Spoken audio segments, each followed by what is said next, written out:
Poor folks, leave now.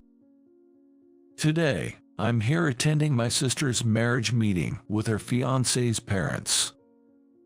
It was supposed to be a celebratory mood, but suddenly, the fiancé's mother blurted out to leave. Everyone present was shocked by the sudden outburst.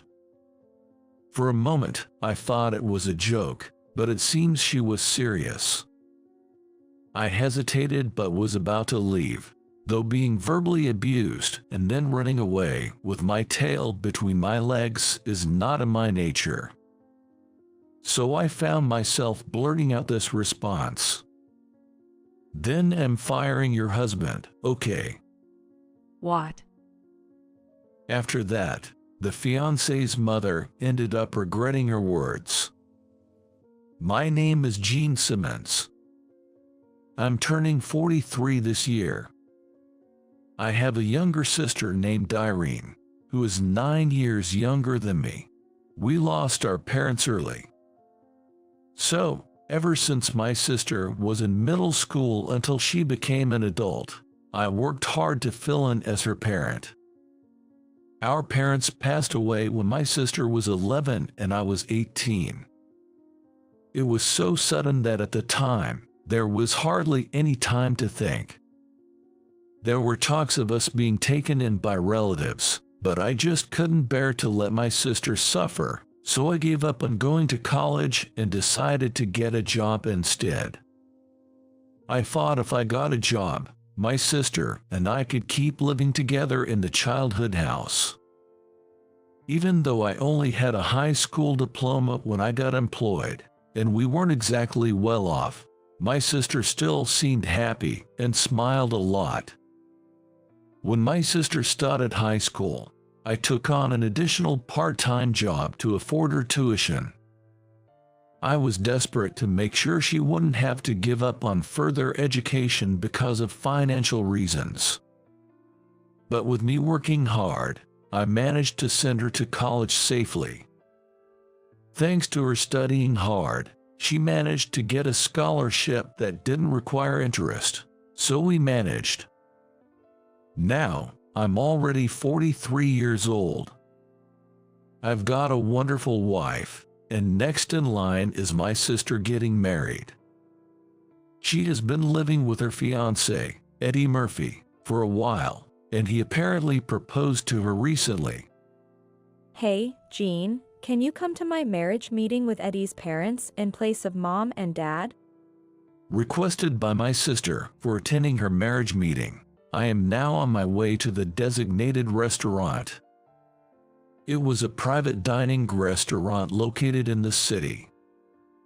Due to work, I'm used to places like this, but today is different. With it being my sister's marriage meeting, I am the most nervous I've ever been. Even though I've raised my sister as a parent would, honestly, I don't even know how to face this. Feeling this tension and conflict, I entered the restaurant. In the room I was guided to by the staff, my sister Irene, her fiancé Eddie, and her soon-to-be mother-in-law Eleanor were already there. Apparently, her soon-to-be father-in-law Howard, who is supposed to be busy with work, will join us later. I'm sorry to have kept you waiting. Really now, how long do you think we've been waiting? Whoa, Mom. What are you starting off with? We haven't been waiting that long. As soon as I entered the room, I was taken aback by Eleanor's harsh words. Indeed, it was bad that I kept them waiting, but I arrived 5 minutes earlier than the agreed time. Yet, she took a very aggressive attitude right off the bat, which made me brace myself. This person might be quite troublesome. My bad feeling about this was soon to prove right. To think he's marrying a woman 6 years older. There were surely younger girls available. Cut it out. Today is for the marriage meeting. Consider having kids though, wouldn't that be tough? Despite my sister and I being right there, Eleanor mentioned such things. Looking at my sister, she seemed embarrassed and looked down.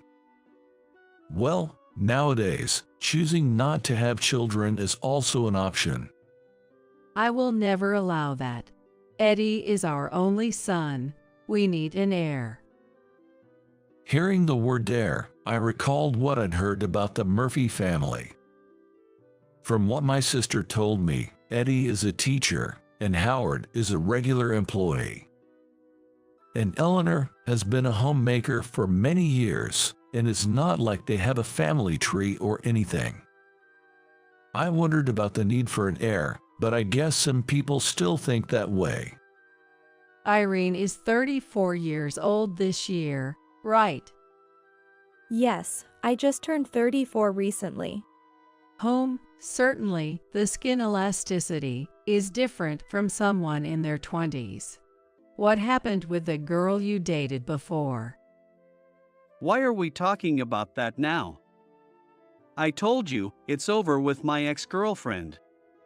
I've only been at this restaurant for about 20 minutes, but it seems Eleanor is not too pleased about this marriage. Sure, some might prefer marrying someone younger. However, they both consented to this marriage meeting, making Eleanor's comments overly selfish. I wanted to retort, but for my sister's sake, I held back. If I spoke out rashly and she decided not to approve the marriage, I could never face my sister again. I could have introduced you to a younger girl. Mom, please, enough. Eleanor dominated the conversation, saying whatever she wanted. I wish she would consider how it feels to be on the receiving end. Just before my anger peaked, I was gripping my fist tightly under the table. I clenched it so hard in my fury that my nails dug into my palm, starting to redden. At that moment, Eleanor asked an even more offensive question. By the way, was it Jean? What kind of work do you do? Well, that's... Is it that you can't say? Are you not a full-time employee? No, I'm not a full-time employee. At that moment, Eleanor covered her mouth in surprise. I hesitated to state my real job, not wanting to say it here, and somehow my vague answer was misunderstood by Eleanor. At your age, being a part-timer or a temp is unbelievable. My husband is working respectable jobs. No, I do work properly. That's not what you call working. In this day and age, not being a full-time employee. You didn't just finish high school, did you? I've been raising my sister as a parent since high school, so yes, I'm a high school graduate. Eleanor began holding her head in disbelief. The one getting married is my sister, so why does my job matter? But to Eleanor, it seems important. By the way, after graduating college, Irene became a teacher. She is a wonderful teacher adored by her students, but Eleanor doesn't seem to like either of us. And then, she finally said something outrageous. Poor people, leave. Excuse me, what do you mean by that? Just what it sounds like. I've decided that you don't fit into our family lineage. At the sudden insult, everyone except Eleanor was stunned. What are you saying, Mom? Exactly. Why would you say something like that? Even my sister couldn't help but retort. My sister takes pride in being raised by me as a parental figure, and she's always grateful and appreciative. A good kid. It seemed that my sister was furious about me being looked down upon, glaring fiercely at Eleanor. See, that's just like a poor person to get all worked up. Well, of course I'm worked up. My brother has raised me well. Save the sob story. Just go home already. Despite my sister's fierce rebuttals, Eleanor seemed indifferent and was trying to kick us out. That was the last straw for me. I was contemplating leaving the scene, but being berated thoroughly and then fleeing with my tail between my legs isn't in my nature. Without thinking, I found myself saying, "Then am firing your husband, okay?" What? What are you talking about? It seemed Eleanor didn't understand my words and looked puzzled. What do you mean? Explain yourself quickly. I mentioned I'm not a full-time employee because I'm actually a president of a company. What, huh? A president? Did I hear that wrong? I am Gene Simmons, president of the company where your husband Howard works. As I reintroduced myself, I pulled a business card from my breast pocket and handed it to her. Eleanor's hand trembled slightly as she took the card, staring at it as if to bore a hole through it. Having previously called my work mere temp or part-time, she hadn't expected me to be a president. She looked like she got hit by a pellet gun. A president? That's just not possible. Why is that not possible? Because you said you worked right out of high school to raise your sister. Just because I did that doesn't mean I couldn't become a president, right? Yes, I had studied hard. I gave up my dreams to raise my sister properly. But as she grew up, I started to chase my dreams again. Eventually, I established my own company, which has grown so large it's considered a major corporation now. Many companies approach me wanting to do business, and we hardly ever run deficits. Eleanor, who had been looking down on me, was at a loss on how to interact now that she realized I was the president of her husband's company. Sorry about earlier. Seems I misunderstood. Please forgive me. Eleanor finally apologized, but her attitude clearly wasn't that of someone who was truly sorry. Seeing her laughing carelessly, I realized I didn't want my sister marrying into this kind of place. Sorry, Irene, but I can't really support this marriage. It was about 30 minutes into the marriage meeting when I muttered this. The door to the private room opened at that moment. It seemed Howard, who had been delayed for work, had just arrived. Noticing the tense atmosphere, he cautiously entered the room. What's going on? Is it because I was late? No, there was a little disagreement with Eleanor.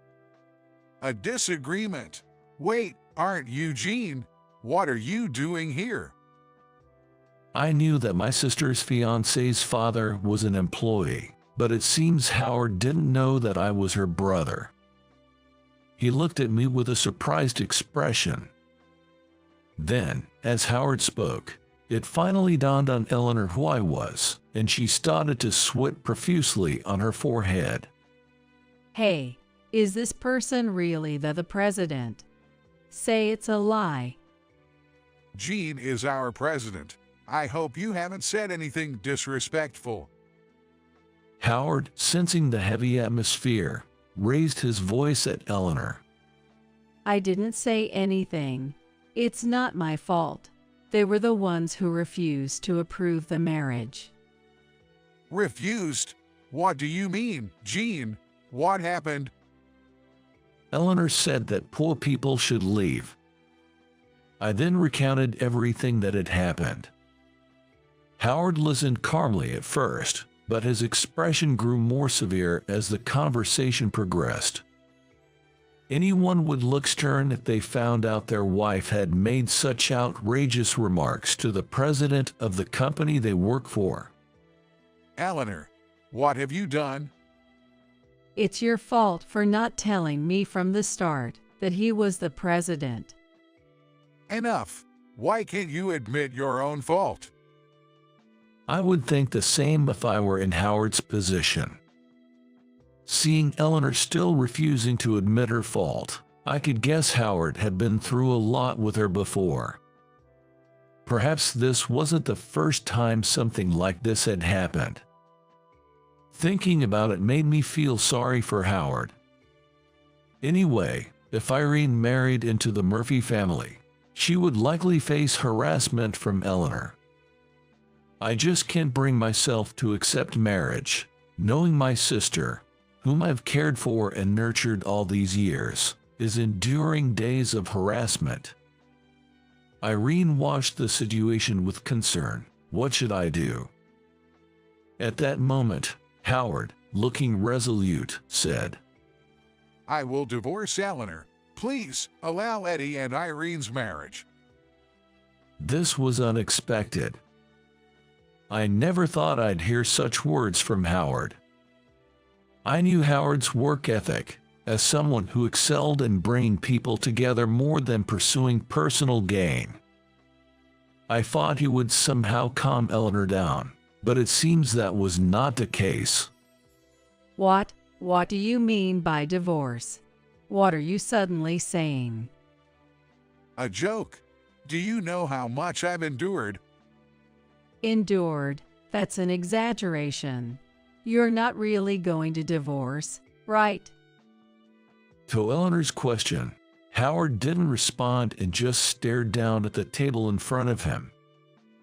Clearly, Eleanor had caused various troubles before, and Howard had been suffering each time. In the end, he wished for his son's happiness, even if it meant cutting off Eleanor. For Eleanor, being divorced now would be a serious issue.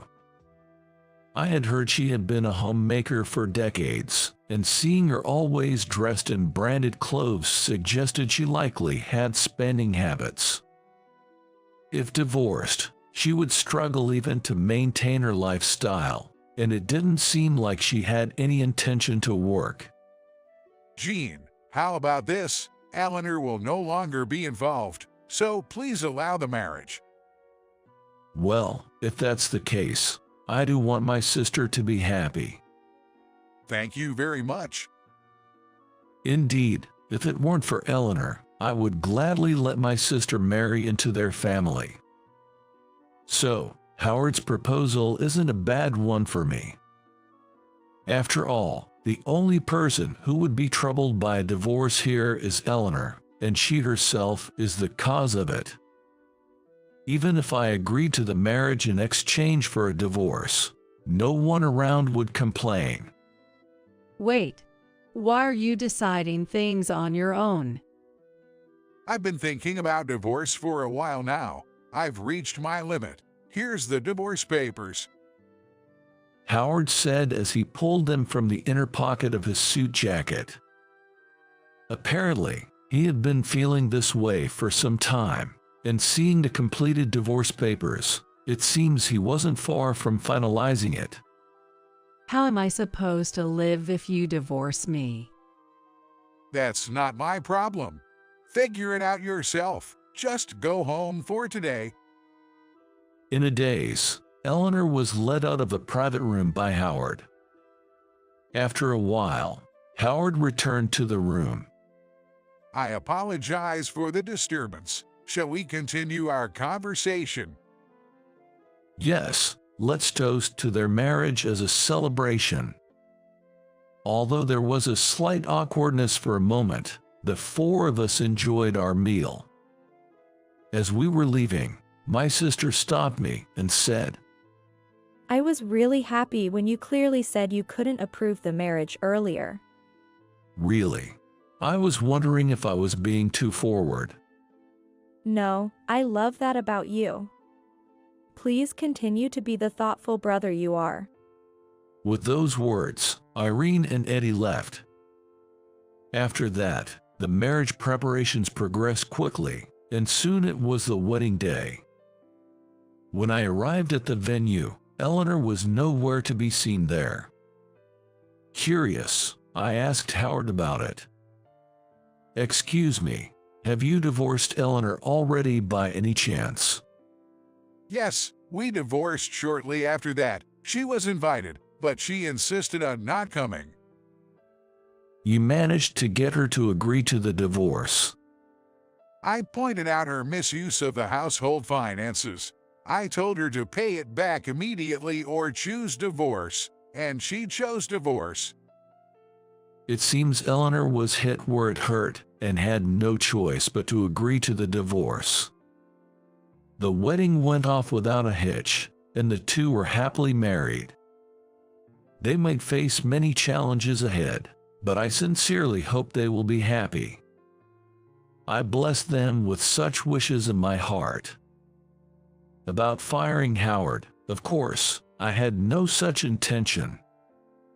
I had heard he was a competent employee, and I only said that to scare Eleanor. But if Howard had been a bad person, firing him might have been an option. Later, I would learn about Eleanor's situation after the divorce. I imagine it's been tough, but how are things now? I'm fine. Eleanor, on the other hand, seems to be having a hard time. What do you mean by tough? She went back to her parents' home, but apparently, she doesn't get along well with them. Eleanor had always done as she pleased, even when she was living at her parents', becoming mostly estranged after she got married. Eleanor went back to her parents' house after the divorce, but she wasn't welcomed warmly. She refuses to work, causing trouble for her parents. Eventually, she agreed to help around the house and was allowed to stay, but only under the condition that she must move out within a year, which caused her to throw a fit. That sounds tough for her parents. I do feel a bit guilty about it. But what is she planning to do next? That's something only Eleanor can figure out. 6 months later, I heard that Eleanor started a part-time job while living at her parents' house. However, her overbearing attitude didn't change, and she was fired within a month. A year has passed, and my sister Irene and Eddie have moved to the area where my wife and I live. I thought they chose to be near us at their will. But it turned out they just found a good property nearby. Since they moved close to us, we seem to see each other more often. Recently, we had a barbecue in our yard, and next, we're planning a home party. It seems my wife and Irene have hit it off, going out together once a week. That's why we decided to have a home party. Eddie and I were told we just have to show up, so I'm looking forward to enjoying the meal they'll prepare. I eat my wife's cooking every day, but it's been years since I've had my sister's cooking. Back in the day, she used to make delicious meals for me when I came home from work. Chicken soup, macaroni and cheese, stews, and omelets. She made a variety of dishes, and I always look forward to coming home. Thinking back on those days, I'm eagerly awaiting the day of the house party. When I first met Eleanor during the marriage meeting, I wondered how things would turn out, but I'm glad it all worked out in the end. It ended badly for Eleanor, but that was the result of her own actions.